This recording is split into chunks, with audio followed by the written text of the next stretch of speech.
17 of Knitting on the Farm podcast. My name is Angela and today is Tuesday the 8th of February 2021.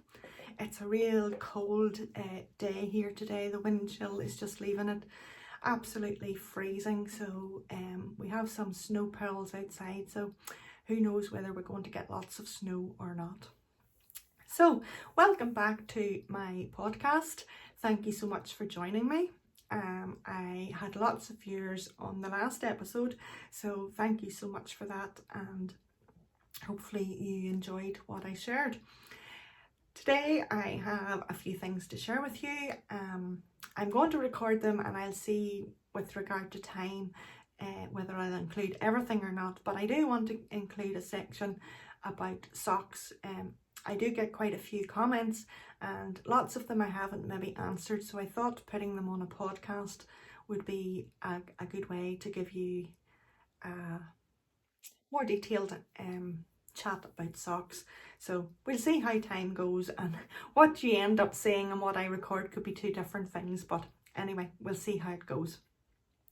So all the places you can find me then are listed in the little drop down bar below, so I won't go over all those. You can find them down there, and I think most often you'll find me on Instagram, and I keep my Ravelry page up to date of finished items. I only put the items up when I finish them, so if there's something not there, it's because it's not finished. So today then, I want to give you a little update on the Ravelry make along that's going on across there. I have a couple of finished objects. I have only one item on my needles at the moment. Well, two, but one that's in timeout. A couple of things that Postie has brought. I want to share the joy about a couple of other podcasts that I have been watching. I have some cast on plans. I mean, 2 items on the needles is that's just not acceptable in the knitting world. Sure, it's not. My friends keep me going. How could Angela have any more than 1 item on the needles? They think I'm a bit strange that way. Then I want to chat to you about socks and my knowledge of socks and how I do them. Obviously, everybody's different, so we will cover that towards the end. Okay, so some things then that I have off the needles. The first item I have showed you quite a few times because it's been on the needles from way before January. I think I cast them on before Christmas just, and that is my apple muffin socks. These are now finished and blocked, and I think I'm going to give them to Andrew maybe for Valentine's Day, of which he will reply another pair of socks. But anyway, you can never have enough socks. So these were knit in the Pheasant colourway from the Life of Birds Sock Club by Christie Archer. It was the November colourway, and the pattern I used was Apple Muffins by Gwen Muller, if that's the correct pronunciation. And I just did the pattern on the leg and left the foot plain. So I can now put these away. I can put my knitting bag away, and the last of my little Christmas progress keepers. So I'm not going to chat too much about those really, because in the last podcast I did go into detail about them, and I have been raving about how much I like that pattern and how it really suits a nice sort of chunky feel yarn. This yarn's still 80/20, but it just lent itself to that pattern so well. So that is my apple muffin socks. You will be glad to hear that they are finished. Okay, I mentioned in my last podcast then that my January sock club yarn had arrived from Ellie of Craft House Magic, and I have used it and got these socks knit up actually quite quickly. I didn't think I would have them even finished, but I did. I started these on the 1st of February and I finished them late last night. Well, actually it was after 12, so they're not blocked, but they are finished. So this is them. I called them my blueberry pie socks, and you can see the colours in there. I think probably blackberry pie maybe would be a better colour. So I have the two of them finished. So Ellie had done this year, she's doing a sock club from January to September, and it is based around music from the movies. And this one here was called As the World Falls Down by David Bowie. I am not up in music at all. I love Ellie's yarn. I think I teased her to do a sock club, and really wanted to try a different sock club this year. So that is the colourway, and then the grey was the contrast. The pattern then I chose for these socks was called Seasonal Fruits, and it is by Lindsay Tranter of Stitch Create Love. Lindsay has been designing her own patterns, and this is her second sock pattern, and she also has two cowl patterns out as well. Her latest one is called Spring is in the Air, and I showed you it last week, and it is a beautiful cowl. And if you're in the mood for knitting something and using up some scraps, or there's lots of photographs of the cowl finished in one skein, please do pop across to Lindsay's Ravelry group and her Ravelry shop and her Etsy shop and pick yourself up a pattern. I know she would really appreciate that, and I know you would have great fun knitting it as well. But I chose the Seasonal Fruits pattern. Sorry, it's just black and white. As you can see, the pattern there is down the foot as well, but I chose not to do that. I just did the pattern on the leg.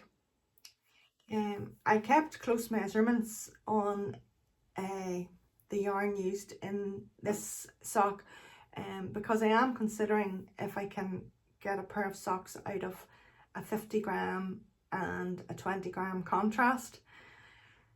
I don't think I quite achieved it here, so I need to do my calculations again.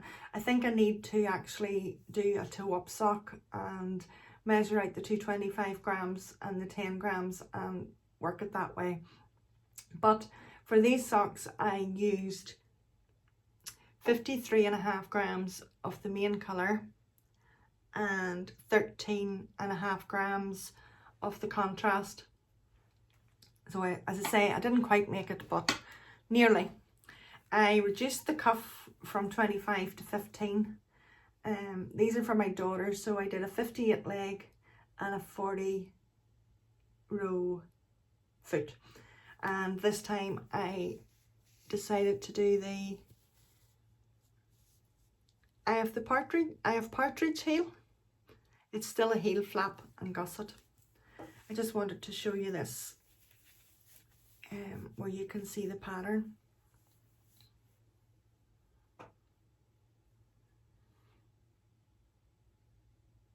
Isn't that beautiful?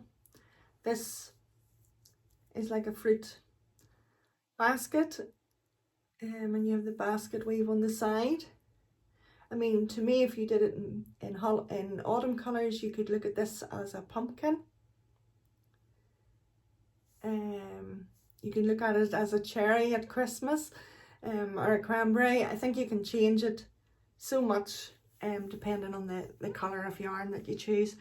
And I think I've chatted before that I'm becoming more mindful of matching the pattern to the sock and sort of letting the yarn speak and really show off the pattern, and I'm enjoying that process. I'm looking forward to doing it with some yarn that has just come in. So that is the Seasonal Fruits socks by Lindsay Tranter, and pop across if you're interested in a new pattern and pick that up over there. Okay, so that is the only two things that I have finished off the needles, and as I say, I'm really glad to get those socks finished. It was a surprise to have them for today. So then that just leaves on the needles my Fern and Feather, which is in timeout, excuse me, and my Metamorphic sweater. This sweater I have talked about. It is by Lisa K. Ross. The yarn I chose was a simple acrylic, which was Stylecraft Special DK. That's the label. And I chose 3 colours, which are grey, Aster and Midnight. And I chose these just because it's for my son and for ease of washing. I thought it would be sensible. Now I'm not so sure. This is the pattern. Let me see. Where's the light? It's a beautiful sweater. I started it and had to frog it because it was too small. I moved up right up to a 38-inch chest, and I know I'm thinking at 38 that I would have 4 inches of positive ease, and I know I haven't. It's extremely slim fitting.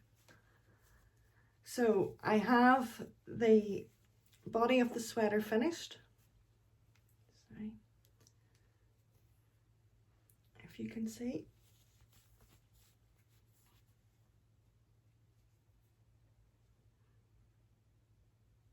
That's the colour work. I love the colour work. I love the sweater, and I've really enjoyed knitting it. Extremely relaxing knit and very effective. I have the collar done. I chose not to put buttons. I chose not to do a button hole. I might actually put buttons on for decoration. And I have started the sleeve. Now, because I'm not sure of the fit, I'm finding it not a chore, but I really need to push myself to keep going on it.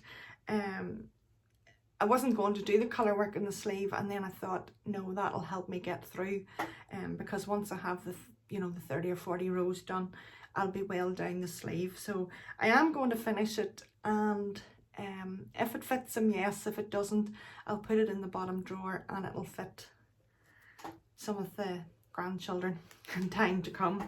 It is a beautiful sweater, but I definitely would need to really go up a size, either change my needle size. I did get gauge and all okay, so it just seems to be quite a slim fit pattern, so I really need to allow for that. That's a lovely progress keeper. I think that's where I was the last time. So I have finished the band and done the collar and started on the sleeve. This was gifted to me from Cherie from Ollie and Bella, who I've got to know quite well. Thank you so much, Cherie. I showed those at Christmas. So yes, I'm going to push on. I'm going to finish it, and I may well actually knit it again and really go up the sizes. I wouldn't have a problem repeating it because I really did enjoy it. So that's the Metamorphic sweater. Hopefully I'll have a sleeve finished by the next time. And I really do need to get my Fern and Feather out of the cupboard and get on with it. I just need to do that. But anyway, sure, that's what happens. Things have to get time out, don't they? So that moves us on then. To what Postie has brought. And one item I will show you in the video here at some stage, and it was my yarn winder. I chose the yarn winder that was made by Schweppes or Sheepies. I'm not sure how to pronounce it, and it was slightly less expensive than the Knit Picks one, and I was advised that it was equally as good. So my yarn winder that I had, I couldn't wind a full skein on it, and it was really not making a great job of even winding a small skein. So Andrew looked at it, and there was like a kink in the brass cog, which meant it wasn't winding, the handle wasn't moving around smoothly. So let's move on then to what Postie has brought. One of the items you'll have seen in the podcast here, maybe we'll see at the end, and that is a new yarn winder. The one I had, I got Andrew to look at it, and the brass cog seemed to have like a kink in it or something, he said, and he tried to adjust it, but to no avail. I could only wind sort of about 50 grams per skein anyway, so when it wasn't working properly, I invested in a new one. I purchased a Schweppes brand, slightly less expensive than the Knit Picks, basically along the same lines, and the shop advised me that it would be suitable for my needs. So I'm able to wind 100 grams now into a single ball, which is great, and I have enjoyed the couple of times I've used it. The other thing that arrived then is my February sock club from Craft House Magic. So if you don't want to see it, please look away now. I might even try to put this in black and white. I don't know if I can do that or not, but I will mention at the end when I finish talking about it. So this is the January sock club. It is based around the film Back to the Future, and it was the soundtrack on it, and it's called The Power of Love, and it is absolutely beautiful. It's showing up really true to colour, and this sort of burnt orange red is just beautiful. I think looking at it on camera, you could see Christmas in there, couldn't you? Maybe. You could, yeah, I might use that as an idea for Christmas. Most certainly the red in it is beautiful, absolutely gorgeous. You'll probably hear me ranting now for 2 podcasts about this. You can see the different colours in there. It's lovely. I chose, the beauty about Ellie's sock club is you can choose your yarn base, and she has a very comprehensive selection. I have chosen the Superwash BFL again, the 80/20 high twist, and it's 365 meters per 100 grams plus your 20 gram mini. I'm really enjoying the high twist, and I love knitting with it, so I think I'll stick to the high twist maybe for this year's sock club. We'll see. I might choose a Stellina in there as well, who knows. But that is the February sock club. I was telling Ellie that the car actually in the Back to the Future film was manufactured in Belfast here in Northern Ireland, and I also remembered one of the first times that I went to the cinema with my now husband.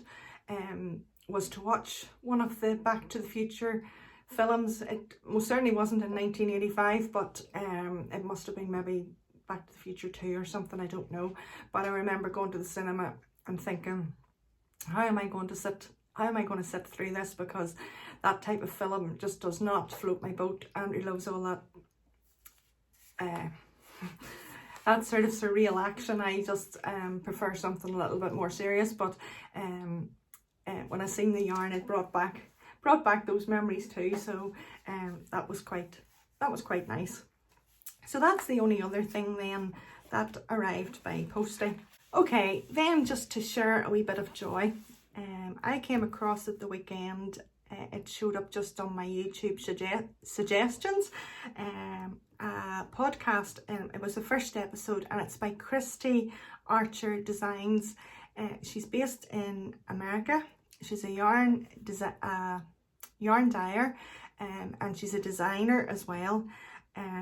She showed some cross stitch and just her general crafting around her house. She's just moved house, I think, again, and she's going to be doing lots of that sort of thing too. I really enjoyed it. I love the podcasts that have lots of information in them, and I loved her sharing her design process, and her yarns are absolutely beautiful. When I worked out the exchange rate for UK, I think they were working out just in around 10 or 11 pounds, and they're beautiful yarns. She also has some bags in her shop as well. A nice quiet sort of calm podcast if you like that sort of thing. So that was one, and we're on the seas. The other podcast that I wanted to share with you was Jeanette's. You'll know I buy some bags from Jeanette, and that's Crafty Clegg's Creations. She is a bag maker. She does some beautiful crochet work, fantastic at origami. Sorry, that's not how you say it. And she has a lovely Etsy shop, so I'll put a link for her down below. Jeanette's a lovely girl, and you will really, if you like my podcast, you'll enjoy her podcast as well. And I think you would enjoy Christie's too. As I say, it was just her first one, so you might need to give her a chance. And so that was my shout out of sharing some joy. Then I wanted to share with you just my cast on plans. These are two plans that I hadn't scheduled into my year-long knitting journey in my schedule, but when I seen them, I thought they were so beautiful. The first ones are, it's a set of 3. It's a hat, a cowl, and a set of mittens, and it is from I Rock Knits. I'm not sure how I came across this, but they are stunning. I showed it to my daughter and she said, oh yes please. So this is the set. Sorry, isn't the lighting strange today? And my printer has been misbehaving. So it's called the Betweenity hat, cowl and mittens. They're 3 separate patterns. They're from Corey of I Rock Knits. This is the hat. This is the mittens. And then the cowl.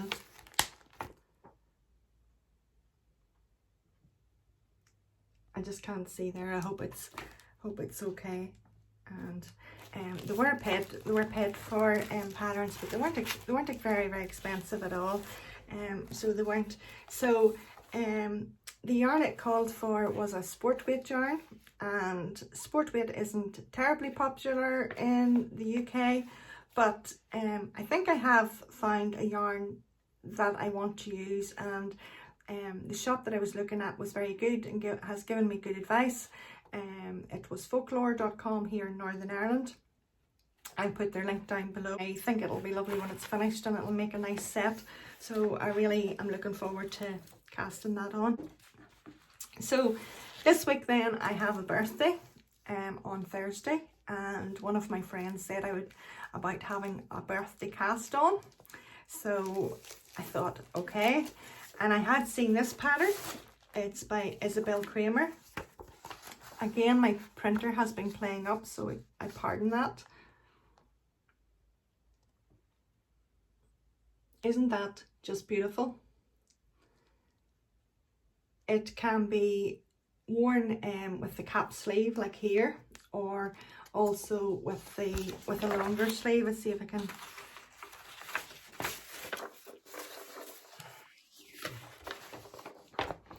That's it. The longer sleeve. I have the yarn here. If you've watched some of the podcasts, you'll see that I had started and then had frogged the Mano sweater, and I had chosen Letopi, is that it? Excuse me, I'll show it to you here. Sorry, I just have it. Excuse me. It's actually what this shawl that I'm wearing is knit out of. Here, this is the Hedgewitch shawl, and I knit that Christmas pre-2019, and I knitted rather than a Christmas Eve cast on, and it's beautiful. It's so warm because here's freezing. So I have I had purchased extra for the sweater, and I'm going to knit this Seve in that. And the colourway is 0085. Don't think it has a name. 100 meters, 109 yards, and 50 grams. So that's what I'm going to use.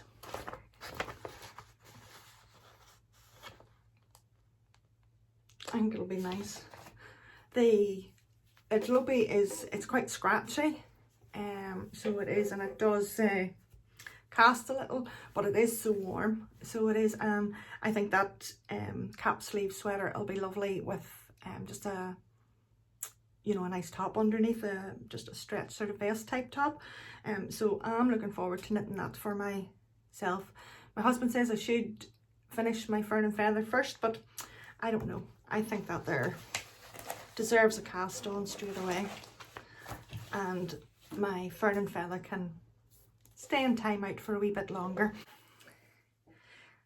Okay, so we'll have a chat about socks. I might have to leave out a couple of the sections just to get this fitted in a reasonable length video, but we'll see.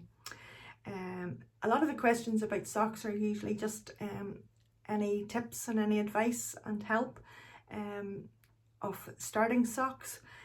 They are daunting because people sort of think the structure of them or the construction of them, but really if you think of them as a tube, here's one that the side of it is, oh it's so cold, the side of it is it's a vanilla. There's a pattern on the other side, but just to show you in the simplest form. So there's two methods really. It's either cuff down or toe up. I prefer cuff down because I haven't perfected my cast on in the toe up. It just still looks a bit sloppy, and I haven't just tweaked it to the way I like it. And then there's several versions for the toe and the heel. My cuff, I prefer to do a 1x1 and knit through the back loop, and I do the long tail cast on. I like a deeper cuff, so 20 rows would be the minimum that I would use. As I said in my earlier section, I did try 15, and then my daughter's leg's shorter and the foot shorter, so it looks okay. Toes then, this is a rounded toe, but I mostly do it's like a wedge toe, I think it's called. And then you have the heel construction. This particular heel is a heel flap and gusset. You can have afterthought heels, German short row heels. There are so many. I can just tell you about what I really use. I've done a couple of samples with the German short row heel, and yeah, I haven't minded doing it, but this is definitely the better fit for me. And then here what you see are the gusset decreases, which basically means when you finish the heel and you do this part which turns the heel to get you along the foot here, you have extra stitches and you need to bring that back down to the proper number of stitches that you cast on.